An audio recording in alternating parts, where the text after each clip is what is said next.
It's been raining pretty much all morning and into the afternoon here. It's kind of sprinkling even right now. And of course, Hurricane Milton isn't even near us yet. And I think it's going to, well, I should say tropical storm or tropical depression. It's going to be strengthening supposedly Monday into a hurricane. And sometime Wednesday, it's supposed to hit here. They're saying now Cat 3. They originally predicted somewhere between 2 and 5. I got a few things here to just help start this stink water bucket number 2. You know, we've already started it with some goldenrods and some duckweed, rainwater, and some of the original bucket of stink water here. Some sparkling grapefruit soda. I got like almost a gallon of orange juice, and it's nowhere near its expiration date, but for whatever reason it started fermenting days ago.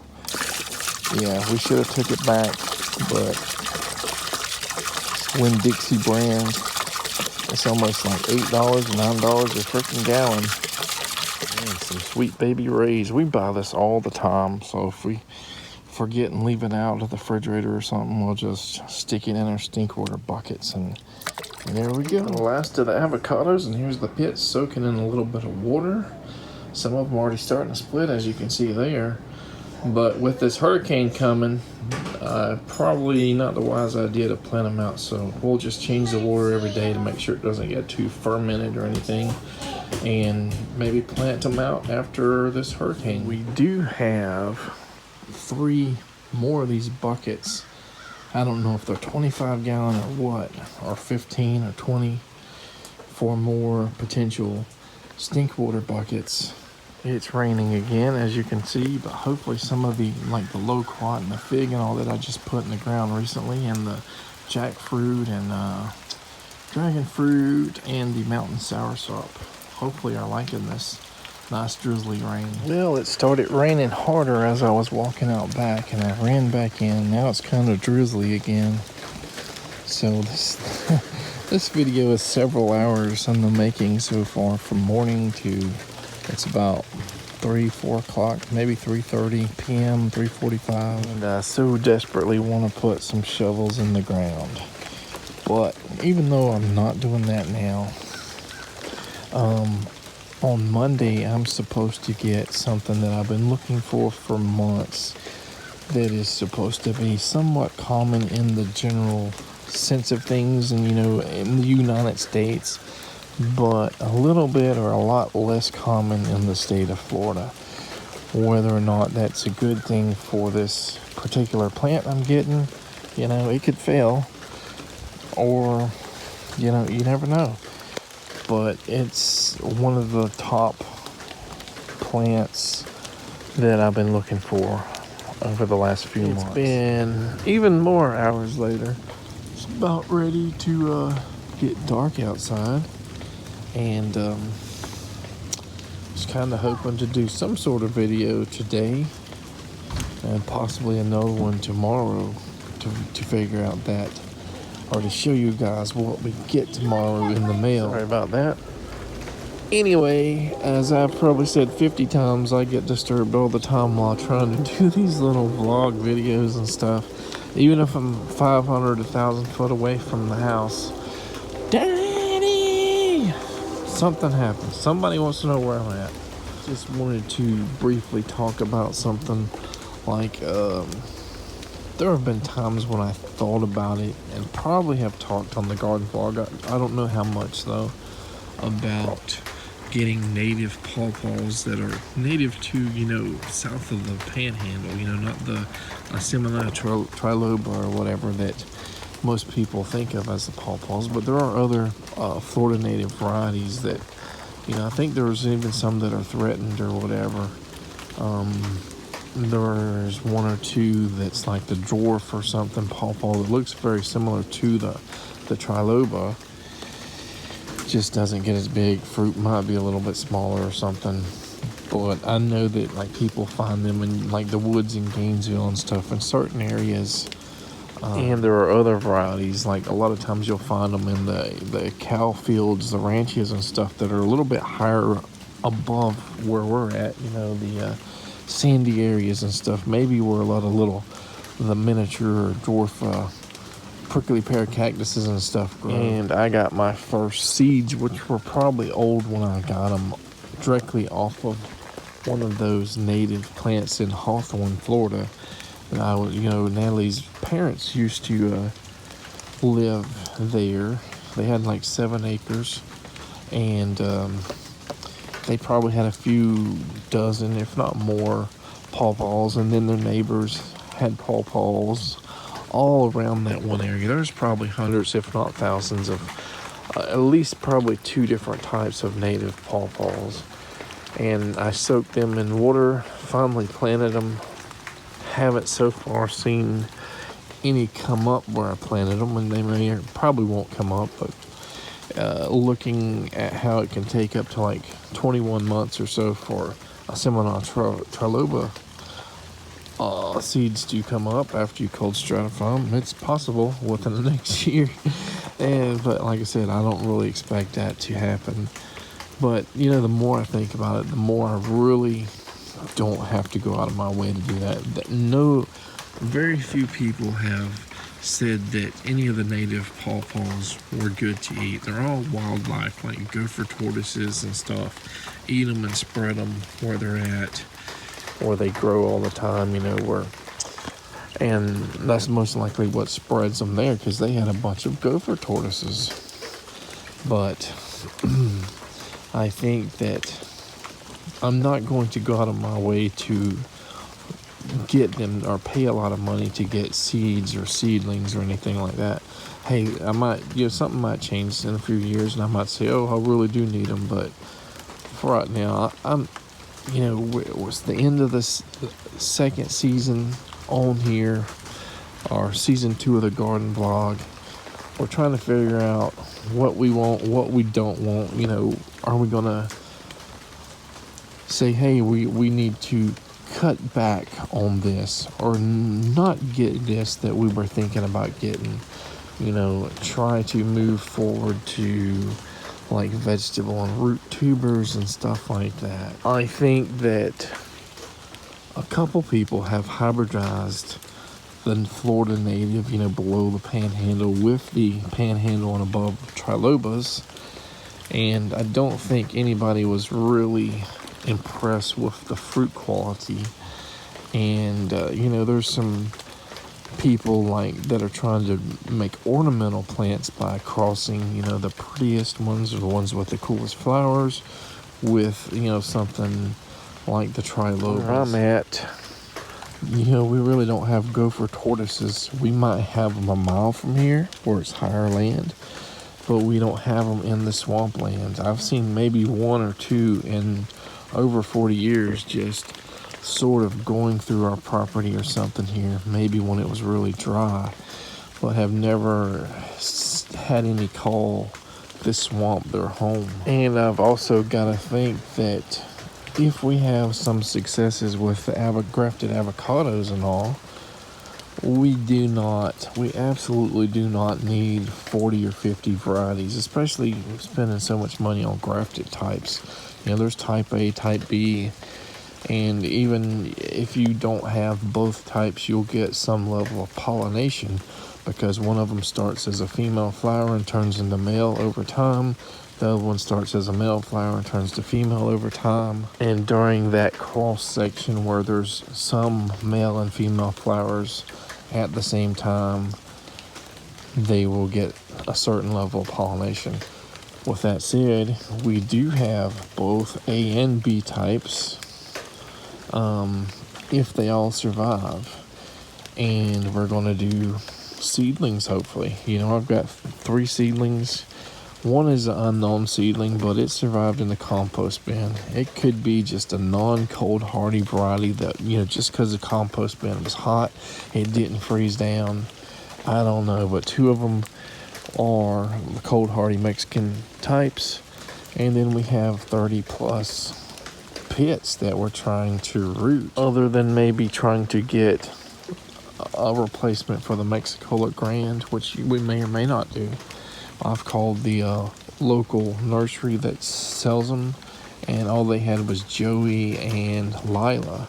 And I've been calling it Leela for the longest time, but they called it Lila. Maybe that is the proper pronunciation of that cultivar. So since our Mexicola Grand died before we could even plant it, we've got 3 varieties in the ground and possibly 4 if we replace that next season.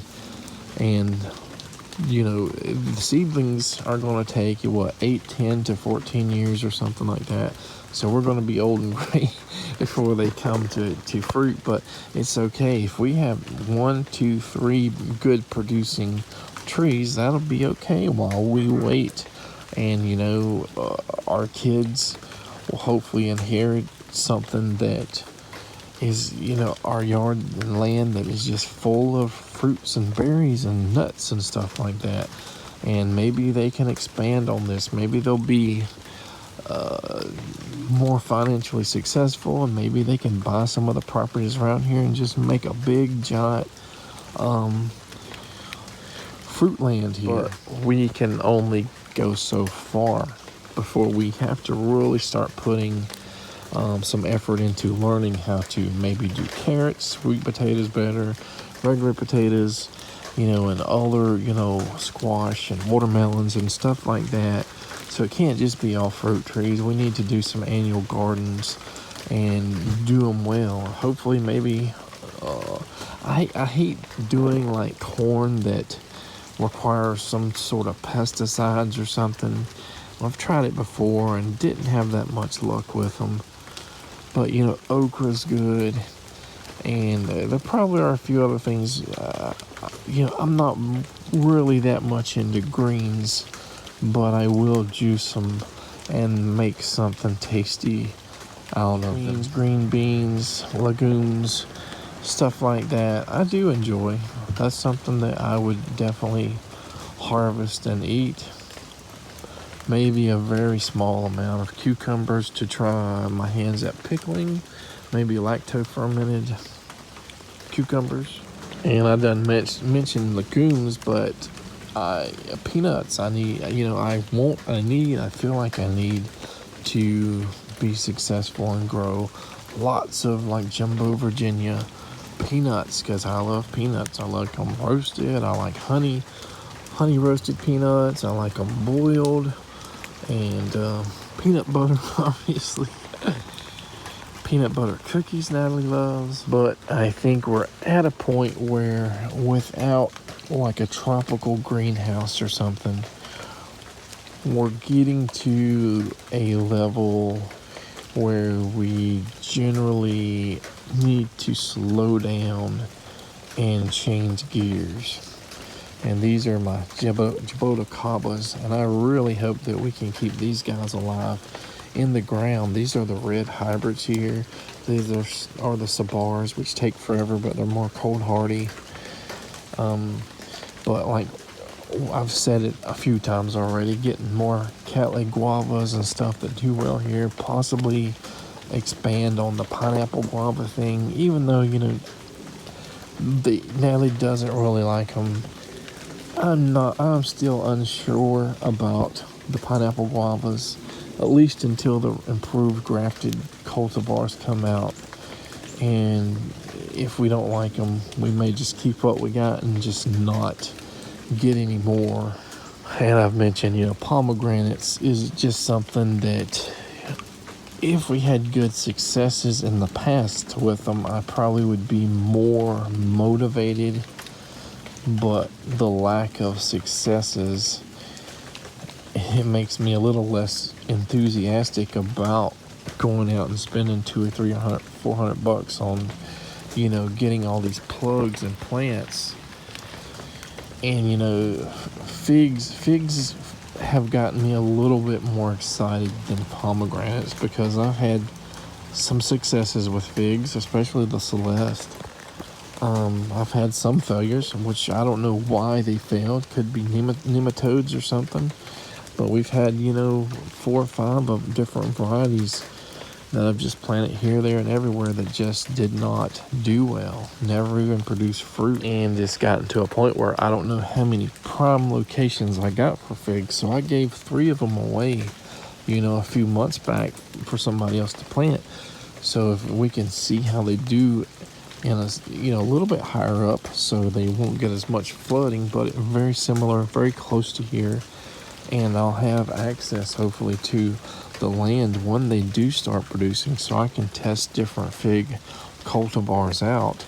I don't know how much, if they'll take more, you know, to keep experimenting with, because they have a limited amount of land. But hey, 3 is better than 0. 3 is better than 2, 1, you know.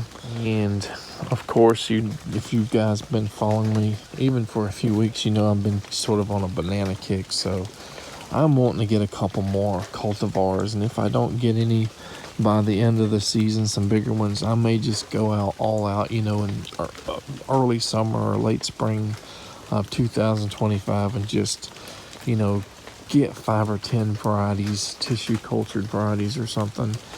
I've been trying to get some from my local garden club people, but they use banana pups to trade so much, so they really don't have a lot to give unless you have something to give too. I mean, it's not that they don't give me plenty of stuff for free, but this is their like gold here.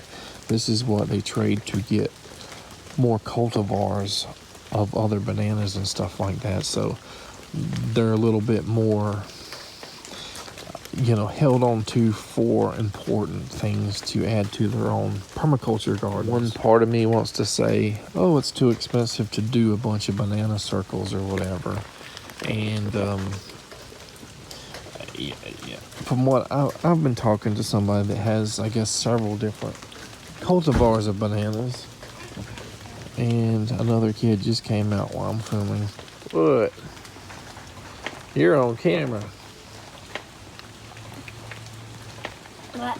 Anyway, what she told me when I expressed my concerns about only having like one little plant or big plant pup or whatever and putting one in a banana circle, she said, well, I had to start with one pup in a lot of cases, and as that thing suckered up and I separated it, she said it took about 3 years.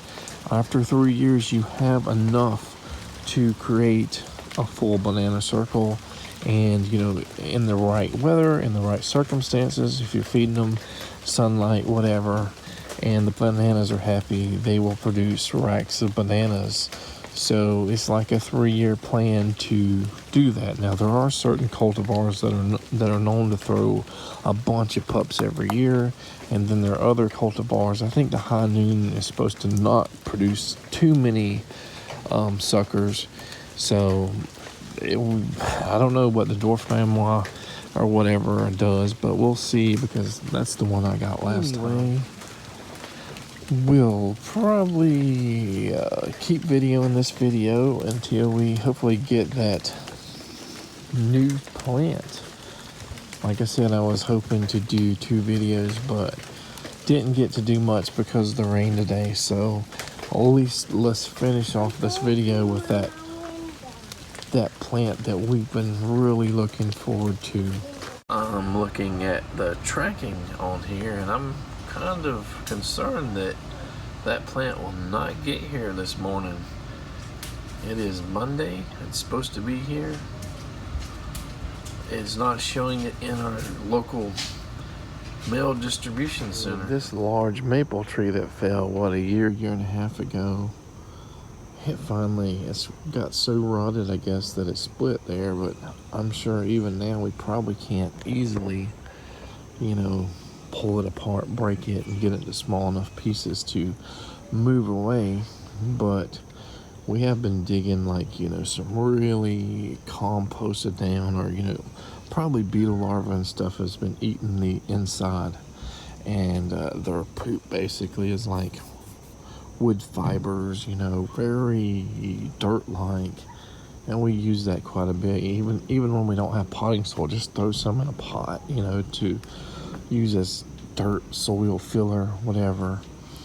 But hopefully this is a good sign that this thing is getting a little bit more decomposed and we can get this out of here. It's definitely time to up pot a few things. Some of these little pomegranates, this like avocado seedling of ours, and that little tiny fig there. I think we need to get it in a bigger pot so we can get some more roots in the pot, and hopefully it'll get some more size so we can plant it out maybe in next year, 2025. So we have some of this Mexican Tithonia that kind of grew over our walkway driveway area, so I just kind of pulled 3 or 4 foot pieces, and I'm not going to try to root it. I think let's put this in that new stink order. People often use this as a chop and drop permaculture, or maybe even putting in a compost pile or something, but they often actually use a layer of something else in between so that when these are laying down like this, they don't root into the soil. They can be kind of invasive. All right, so there we go. Just need some more rainwater to cover it up and start fermenting that top portion. We're going to expedite this process by putting 2 more barrels out here just to collect rain. So 3 times the rain, and there's a bucket there too. So 3 1/4. We'll put some more buckets upright like this, or here, there, and everywhere to collect rain. And I actually do have a bucket in those bushes back there that has had rainwater and duckweed and stuff for a long time. That's an old Sterlite container or something that's half rotted, so it's not going to last forever. Hard to see, but that is some super black water. It looks like tea from all the tannins over the last few years. Look at that. Boy, that's going to make it even more nutrient rich. Big, giant Cuban tree frog again.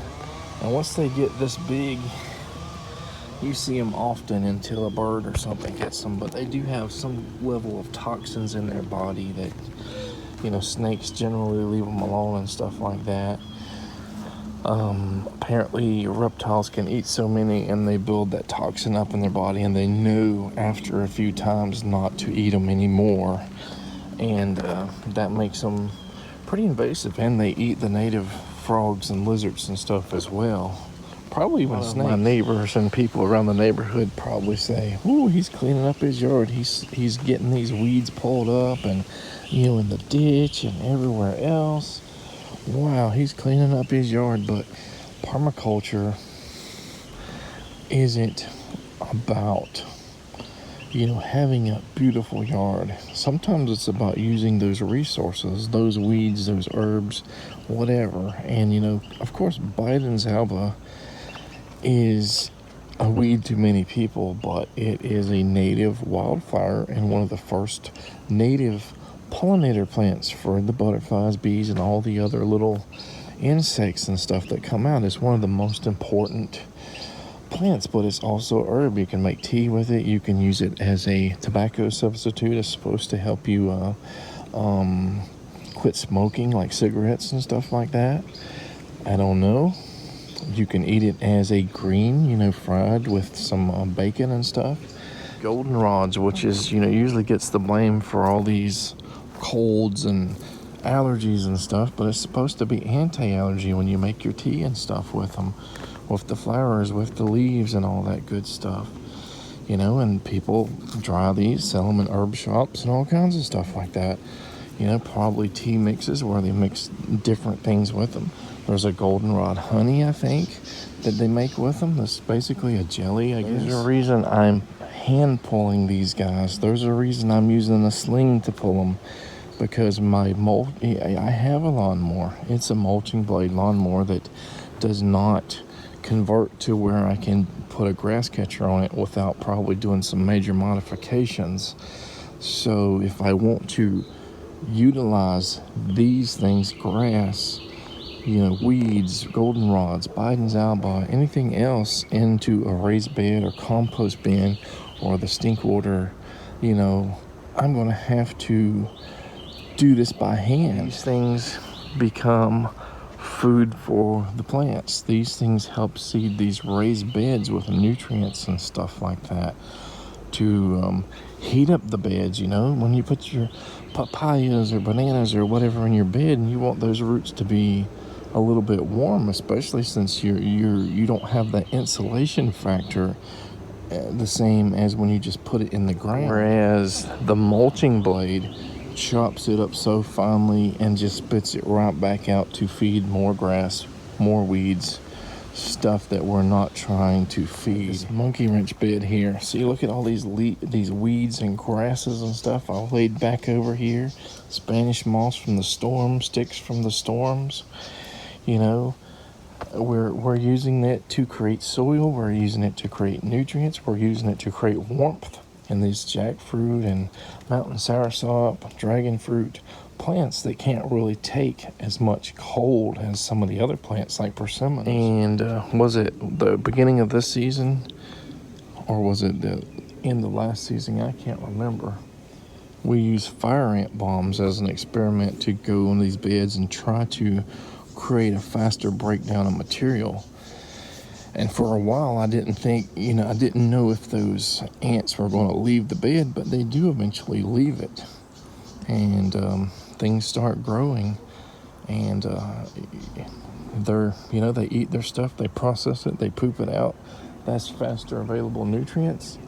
And then they leave and go somewhere else. So I was watching a David the Good video the other day, and he was talking about weeds that were around his other plants that he planted in one of his food forests. I don't know how many he's got.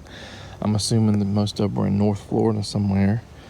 And he said, that's okay. Leave them there. They're just placeholders for something else until we plant something else there, or we use those weeds to feed our soil. So basically, we're not really telling, or maybe I should rephrase that. We're not here to just wipe out all the weeds, everything we don't want, the grasses. We're trying to get the land to sort of work for us, for itself, by doing little things to say, okay, we would like to move in this direction, and if you would help us, this would be nice. So just wiping out weeds, throwing them out or whatever, you lose all the nutrients from that, whether you're composting them or whatever. I think the biggest thing for a lot of people is they do not have available limbs and mulch and compost or enough plant material, especially in a small yard or maybe a city, and they have to go to outside sources to get these things. Fortunately for me, I have most of it available. That doesn't mean I have a wood chipper. That doesn't mean I have the resources, the time, the strength, as one person, and, all the equipment, manpower to process everything fast enough. So I have to still get potting soil. I have to still get, compost, mulch sometimes when I got a big project. One of the things I kind of said, I don't know, probably the first season, we have almost everything for these, like the raised beds, but do we want to wait a long time for them to be ready to plant out? Or are we okay with just stacking tons and tons of trees and stuff and waiting 5-10 years or whatever, because the sticks aren't small enough, they're not composted or decomposed enough to push down and not have so many layers of air between them? So I'm going to check on that plant and see if it's showing any signs of being tracked near here, which I don't think it's going to. And if not, we're going to just end this video here. It's got to the computer, and it says, now Hurricane Milton strengthens into a Category 4. Florida prepares for massive evacuations, the biggest evacuation since 2017. On this map, it looks like we're in that 40-mile-per-hour wind zone, but we don't know for sure. It could turn north or any other direction when it comes. It's still 2.5 days away, so any prediction they have now, just like they predicted Helene was going to hit in Tallahassee, you know, and it moved about 53 miles east. And, you know, whatever was on the west side didn't get much at all of the storm. But on the east side, you know, we got a lot of wind and damage all around here. Probably still people without power in this area. So I hear that the storm several hours ago, maybe 3-4 p.m., hit Cat 5, 175 miles per hour. Now it is expected to slow.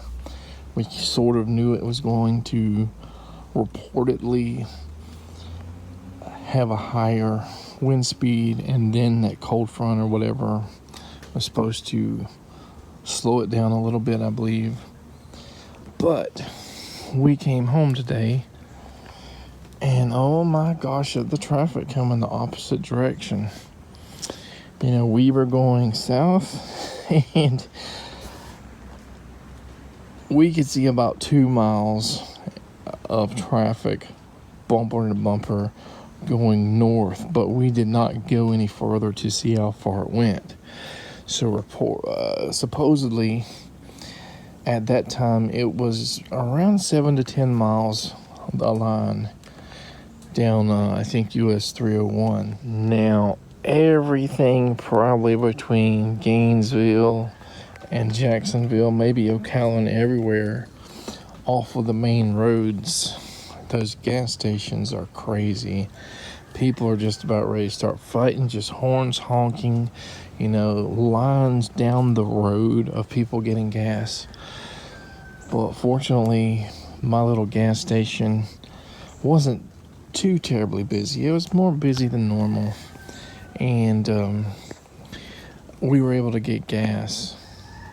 But, you know, people from Tampa just don't know the back roads. They're not going there to find these little backwoods gas stations. They're going in the cities, even small cities, but, you know, they're skipping, you know, not going down there in these little towns that are only a mile, 2 miles long, and etc.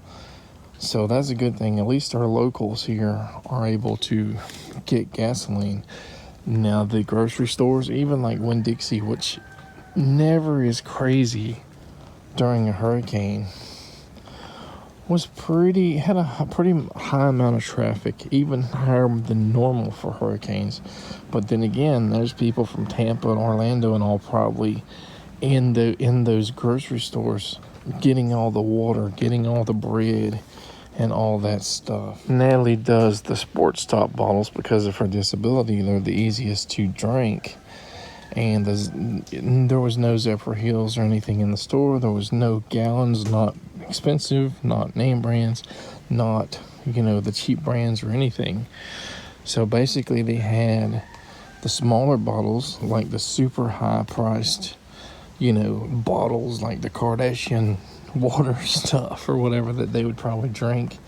Then they had the absolute cheapest, like the Winn-Dixie brand, and, you know, a little bit of Dasani and stuff, but no Zephyr Hills. Most of the waters were gone. So when you start talking about Cat 5, people finally, I guess, start taking it seriously, especially on the coast there, especially where it's potentially going to hit Tampa Bay and surrounding areas. Latest update, your shipment has potentially been delayed due to weather conditions.